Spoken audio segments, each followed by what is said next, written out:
Hello, dear all. This is Meenakshi Narula, and in this very video, I will be talking about Bridge Month program that has been designed by NCERT for grade 6. As you know pretty well, in the month of May, we will be receiving new books for grade 6. So, in order to have smooth transition, ताकि हमारे बच्चे जो class 5th से 6th में जाएंगे, middle stage का जो पहला स्टेप है, उसमें जब जाएंगे क्लास 6 में तो उनको जो new books new curriculum as per NCF SE that is school education 2023 के अकॉर्डिंगली जो बुक्स डिजाइन की गई हैं वो उनको आसानी से समझ पाए। टीचर्स भी आसानी से उन गतिविधियों को उन एक्टिविटीज को क्लास में ऑर्गेनाइज कर पाए, बच्चों को अच्छे तरीके से कोर्स करिकुलम उनसे क्या एक्सपेक्टेशंस हैं, टीचर से क्या एक्सपेक्टेशंस हैं, किस तरीके की न्यू पेडागोजीज जो हैं वो इंट्रोड्यूस की गई हैं, वो सब जो है उनके लिए स्मूथ हो सके। तो उस चीज के लिए NCERT has started with bridge month program. जैसा कि नाम से ही बहुत ही क्लियर है, एक महीने का एक ये ब्रिज प्रोग्राम है। देखिए आप स्क्रीन पर देख पा रहे हैं, students moving from preparatory stage to the middle stage and there is a bridge, right. Bridge है कि उस जो गैप्स को आइडेंटिफाई किया गया है कि एक प्रिपरेटरी स्टेज से जब बच्चा क्लास 6 में या मिडिल स्टेज में जाता है तो कौन कौन से गैप्स रह जाते हैं। पहले उन गैप्स को हमें कंप्लीट करना होगा। Only then the students will be able to understand the new curriculum, the new books, the new syllabi, what are the expectations from them, किस तरीके से हमें उनको इंक्वायरी बेस्ड जो प्रोग्राम्स हैं एक्टिविटीज हैं उनमें इन्वॉल्व करना है। सो हमें इसको बड़े अच्छे तरीके से समझना है and I want all the teachers, all the subject teachers who are teaching grade 6, make sure you implement these kinds of activities in the classes, ताकि बच्चों के लिए जो ये ट्रांजिशन फेज है बहुत ही स्मूथ और स्ट्रीमलाइन हो सके। तो चलिए क्विकली हम गाइडलाइंस पढ़ते हैं। ये सारे आपको डॉक्यूमेंट्स के बारे में worry not, you will get all the links in the description box below. All the documents they are available on the NCERT website. I will be sharing the links over here. अगर आप Google करते हैं, Google में आपको बहुत सारे अलग अलग प्रोग्राम्स, अलग अलग ब्रिज कोर्सेज मिलते हैं जो कि अलग कई प्राइवेट पब्लिशर्स ने भी बनाए हुए हैं। You don't have to go for that, you have to go for only and only NCERT bridge month program. तो इसको चलिए क्विकली इसकी गाइडलाइंस को हम पढ़ते हैं ग्रेड 6 के लिए। राइट, जैसे मैंने आपको पहले बताया बुक्स अभी आएंगे मई मिड तक, राइट। तो बाय द टाइम हमारे पास जो 1 डेढ़ महीना है हम इसको यूटिलाइज करके अपने स्टूडेंट्स को बहुत अच्छे तरीके से प्रिपेयर कर सकते हैं, उनकी फाउंडेशन को और स्ट्रॉन्ग कर सकते हैं ताकि वो बहुत अच्छे तरीके से इस कोर्स को समझकर इम्प्लीमेंट करें एंड टीचर्स भी इसको इम्प्लीमेंट कराने में हेल्प करें एंड उनको भी समझने में टाइम लगेगा किस तरीके से कौन सी पेडागोजीज जो है उनको यूज करनी है, राइट। तो क्योंकि उसके बाद आपकी समर ब्रेक आ जाएगी एंड प्रॉब्ली समर ब्रेक के बाद में आप इफेक्टिवली इन बुक्स को यूज कर पाएंगे। बहुत सारे ऐसे स्कूल्स हैं जो सिर्फ एनसीईआरटी की बुक्स यूज करते हैं। तो उन स्कूल्स में क्या है कि क्लास 5th तक बच्चों ने ईवीएस पढ़ा होता है। सोशल साइंस और साइंस कोई सेपरेट सब्जेक्ट नहीं पढ़ाया जाता, बट क्लास 6 में जब आते हैं हमारे पास साइंस और सोशल साइंस एक सेपरेट सब्जेक्ट इंट्रोड्यूस होता है। प्राइवेट स्कूल्स में यूजुअली क्या होता है कि संस्कृत का जो सब्जेक्ट है क्लास 5th में इंट्रोड्यूस कर दिया जाता है। बहुत सारे स्कूल्स हैं, even in my school as well. But NCERT के अकॉर्डिंगली जब आप बच्चा मिडिल स्टेज में जाता है, ग्रेड 6 में जाता है, तो एक और लैंग्वेज यानी कि जो एक संस्कृत लैंग्वेज उसको और इंट्रोड्यूस किया जाता है, तो उसका भी इसमें करिकुलम जो है वो डिफाइन किया गया है। As you know pretty well, as per NEP 2020 vocational education, it is mandatory for 6th, 7th and 8th। तो यहाँ पर वोकेशनल एजुकेशन का भी जिक्र किया गया है, art health and physical education का भी जिक्र किया गया है। तो उन सारे जो पॉइंट्स हैं हम उनको बड़े अच्छे तरीके से समझेंगे। जो कुछ एक पॉइंट्स मैंने यहाँ पर हाईलाइट किए हुए हैं हम उन पॉइंट्स के ऊपर ज्यादा ध्यान देंगे, बिकॉज मैं ऑलरेडी ये डॉक्यूमेंट के गो थ्रू हो चुकी हूँ और आपको सिर्फ कुछ टिप्स देना चाहती हूँ। एक मंथ लॉन्ग ब्रिज प्रोग्राम है, किस लिए किया गया है, ताकि जो स्टूडेंट्स हैं उनको एक्टिविटीज के थ्रू ये समझाया जा सके कि आने वाले इस कोर्स में वो क्या पढ़ेंगे, क्या सीखेंगे, क्या उनसे एक्सपेक्टेशंस की जा रही हैं। एंड ये जो फेज है बहुत ही क्रूशियल फेज है for transitioning to the new curriculum which is based on NEP 2020। So ये बहुत ही जरूरी हो जाता है, it is very essential to introduce the bridge month program before providing the new text books. अब एक कोई चीज चीज नई आने वाली है, हमें कोई चीज नहीं लेकर आए हैं, राइट, कोई इंस्ट्रूमेंट ही लिया है मैंने, तो पहले मेरे पास क्या आता है, उसका मैनुअल, उसकी गाइडलाइंस, यूट्यूब वीडियो भी मेरे पास कई बार अवेलेबल रहता है, इंस्ट्रक्शंस, गाइडलाइंस, कि मैं उसको पढ़ लूं। अगर मैं उसको अच्छे तरीके से पढ़ती हूँ तो उसको यूज कैसे करना है मेरे लिए बहुत ही आसान हो जाता है, राइट। सपोज मैं एक नई डिवाइस, नया गैजेट, मोबाइल फोन, लैपटॉप या घर के लिए कोई भी एक इंस्ट्रूमेंट लेकर आती हूँ, उस इंस्ट्रूमेंट को मैंने यूज कैसे करना है, या तो मैं खुद ही उसके साथ छेड़छाड़ करके देखूं, कैसे करूं, एक्सपेरिमेंट करूं, क्या करूं। बट एक ये चीज है कि अगर मेरे पास गाइडलाइंस हो कि अगर आप एक नया चीज इंट्रोड्यूस करना चाहते हैं, उसको आपको ऐसी स्पेस चाहिए, राइट, स्पेस आप पहले ऑर्गेनाइज करके रखें कि आपके पास उतना स्पेस है, राइट। सो और इसके अलावा आपको क्या क्या चीजें चाहिए, बिजली चाहिए, बिजली का कनेक्शन चाहिए, और क्या चाहिए, इंटरनेट की रिक्वायरमेंट है, तो आप वो बेसिक जो रिक्वायरमेंट से पहले कंप्लीट करेंगे, समझेंगे गाइडलाइंस को पढ़ के। ये बिल्कुल उसी तरीके से है ब्रिज मंथ प्रोग्राम की जो ये इंट्रोड्यूस किया गया है, ये इसीलिए है कि बच्चों के लिए ट्रांजिशन फेज जो है वो बहुत ही आसान हो सके। तो यहाँ पर क्या बताया गया है, let's read this thing. It's beautifully it is written. I urge all the teachers. This is by the director NCERT, right? Dinesh Prasad ji. उन्होंने क्या लिखा है? I urge all the teachers to take the ownership of implementing NEP 2020. आपको ownership लेना होगा कि हम implement करेंगे NEP 2020. उसके different perspective जो है education के लिए वो हम समझेंगे. Which is culturally rooted, हमारे culture के साथ related है, experience based है, and connects everyone on this वसुंधरा। जब हम बात करते हैं वसुदैव कुटुंबकम की, right, the whole world is a family. तो ये फर्स्ट स्टेप है मिडिल स्टेज का। हम अगर कोलैबोरेट करेंगे, टीम वर्क करेंगे, तभी हम जो है सक्सेसफुल हो सकते हैं, हम सभी students as well as teachers, सारी कम्युनिटी।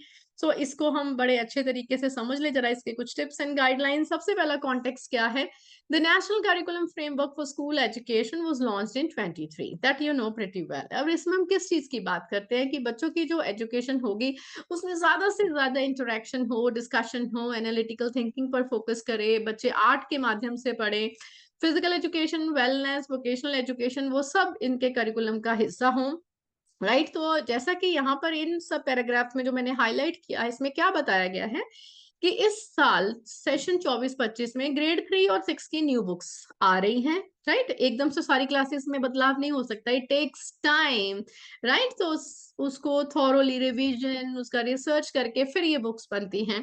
तो 3rd एंड 6th की इस साल बुक्स आएंगी, और उसके बाद जो नेक्स्ट हमारा स्टेप है मिडिल का, जैसे 7th क्लास की बुक्स आ गई है, या हमारे पास 4th क्लास की बुक आ गई, तो वो हमारे पास 25-26 में आएंगी, and gradually we will get some other books in 26-27। सो मतलब ये 2-3 साल के फेज में हमारे पास सारा revise curriculum, syllabus, new books we all will have. तो ये ट्रांजिशन फेज जो है ग्रेड 2 से ग्रेड 3 का, ग्रेड 5 से ग्रेड 6 का, इसको स्मूथ बनाने के लिए ही ये ब्रिज कोर्स बनाया गया है, ताकि जो ओल्ड करिकुलम, ओल्ड बुक्स जो हम डेकेड से वी हैव बीन फॉलोइंग, ठीक, उसको चेंज करके, उसको रिप्लेस करके, उसको मॉडिफाई करके as per the need of the hour, right. समय बदलता जा रहा है, उसके अकॉर्डिंगली करिकुलम भी बदला गया, कोई जरूरतें बदल गई, तो उसके अकॉर्डिंगली हमें बच्चों को प्रिपेयर भी आने वाले समय के अकॉर्डिंगली करना है।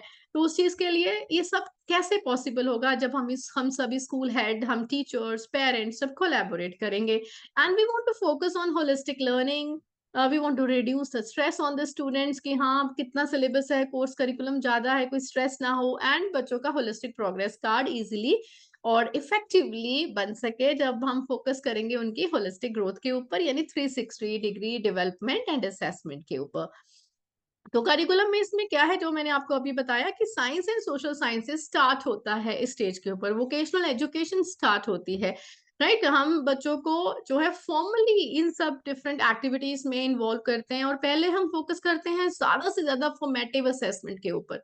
यहाँ पर फॉर्मेटिव असेसमेंट को हम just we don't do away with the formative assessment. Formative assessment होता है, that is an integral part of teaching learning process, but उसके साथ साथ हम इसमें एक फॉर्मल जो हमारे पीरियोडिक टेस्ट हैं, यूनिट टेस्ट हैं, समेटिव यानी असेसमेंट्स हमारी हैं, right, half yearly, annual examination, उनको भी हम फॉर्मली इंट्रोड्यूस करते हैं, राइट। एंड उसमें टीचिंग की जब बात करते हैं कि इसमें बच्चा ये समझता है, पहले ईवीएस पढ़ रहा है 5th तक, और जब 6 में आ रहा है साइंस एंड सोशल साइंस पढ़ रहा है। इंक्वायरी साइंस जो टॉपिक जो साइंस के पढ़े जाते हैं उसमें इंक्वायरी किस तरीके से की जाएगी, सोशल साइंस, हिस्ट्री, उनमें इंक्वायरिंग किस तरीके से की जाएगी, और दोनों की जो इंक्वायरी है उनको कंपेयर एंड कंट्रास्ट करेंगे कि दोनों के मेथड कैसे डिफरेंट है, राइट? तो उस चीज को भी the students they will understand as guided by the teachers, right? और इसमें क्या है, एक शिफ्ट है, there is a shift to more abstract ideas, कि हम बच्चों को ज्यादा से ज्यादा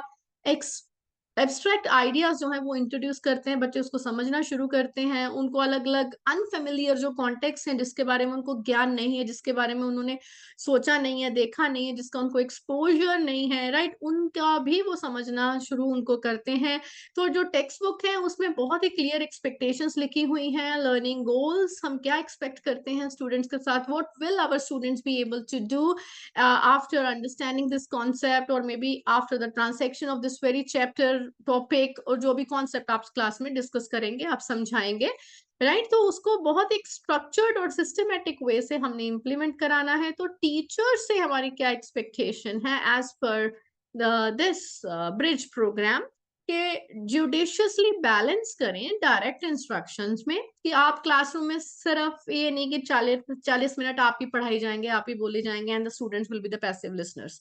डायरेक्ट इंस्ट्रक्शन में और बच्चों को जो अपॉर्चुनिटीज देंगे एक्सप्लोरेशन की, इंक्वायरी, उसमें हम एक बैलेंस मेंटेन करेंगे, राइट? कितना हमने इंस्ट्रक्ट करना है, कितने बच्चे जो हैं उनको हमने फ्रीडम देनी है कि they will be able to explore and indulge themselves in inquiry based education।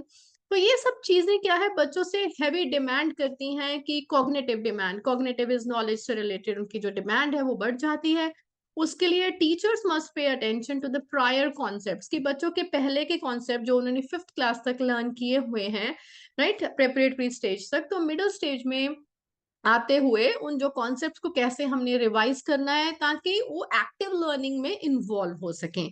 So emphasis जो है वो हम सिर्फ फैक्ट्स को अकमुलेट करने के लिए, इकट्ठा करने पर नहीं जोर देंगे, रोट मेमोराइजेशन नहीं होगी कि फैक्ट्स ये पढ़ लिया, ये ऐसा होता है वैसा होता है, it's not like that, but on becoming fluent methods of inquiry within each form of understanding, right? So उनको inquiry based learning के थ्रू पढ़ाएंगे, और उसके लिए हम क्या करें कि एक चीज देखी है, राइट, उसको समझें, उसको इम्प्लीमेंट करें। तो assessment can become more formal and explicit as a stage, जैसा कि मैंने आपको पहले बताया कि हम रीजनिंग चेक करेंगे, रिकॉल नहीं चेक करेंगे कि कितना ही बच्चे ने पढ़ा है। Recall is important, but after recall उसकी what understanding, reasoning, right, why, analysis, evaluation, so that we will be able to bring our students to the creativity level। तो students जो हैं वो larger chunk of information को process कर पाए together, कि ये knowledge है, ये ऐसा है, compare and contrast करें different ideas को, यहाँ ऐसा होता है, and then they will become will be able to synthesize is all about creativity, right? तो you know very well, अगर हम Bloom's taxonomy की बात करते हैं तो वहां पर synthesis पहले हम nouns use करते थे, right, and now we are using creativity, creating, वो हमारे पास क्या है, highest order, HOT, HOTS, higher order thinking skill, सबसे टॉप पर higher order thinking skill. Subject की अगर बात करें तो यहाँ पर हमारे पास सब्जेक्ट्स कौन कौन से, हिंदी, इंग्लिश, संस्कृत, राइट, ये आपकी मर्जी है, संस्कृत लेनी है, उर्दू लेनी है, पंजाबी लेनी है, मतलब कोई भी एक regional language, and science, social science, mathematics, vocational education, art education, physical education and wellbeing.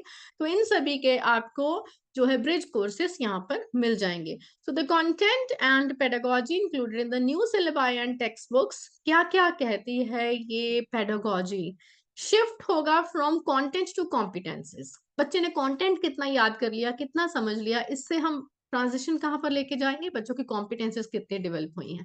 Chapter के ऊपर फोकस नहीं कर रहे हैं हम, करिकुलर सेंट्रिक अप्रोच के ऊपर फोकस कर रहे हैं, होलिस्टिक असेसमेंट का हम ध्यान रख रहे हैं, fun based, play based, discovery based activity के थ्रू पढ़ा रहे हैं, and shift from a whole language approach to a balanced literacy approach, right. एक ही नहीं कि हम एक लैंग्वेज के ऊपर फोकस करे जा रहे हैं, बट एक बैलेंस्ड लिटरेसी अप्रोच, कि हर लैंग्वेज को कितना कितना हमें समझना होगा ताकि हम बहुत अच्छे तरीके से हर एक अपने फील्ड में वर्क कर पाए, एक दूसरे को अच्छे से समझ पाए, कम्युनिकेट कर पाए effectively in different languages, right. तो शिफ्ट फ्रॉम टेक्स्ट बुक पर ही सीमित ना रहकर it's not like that we are doing away with the books.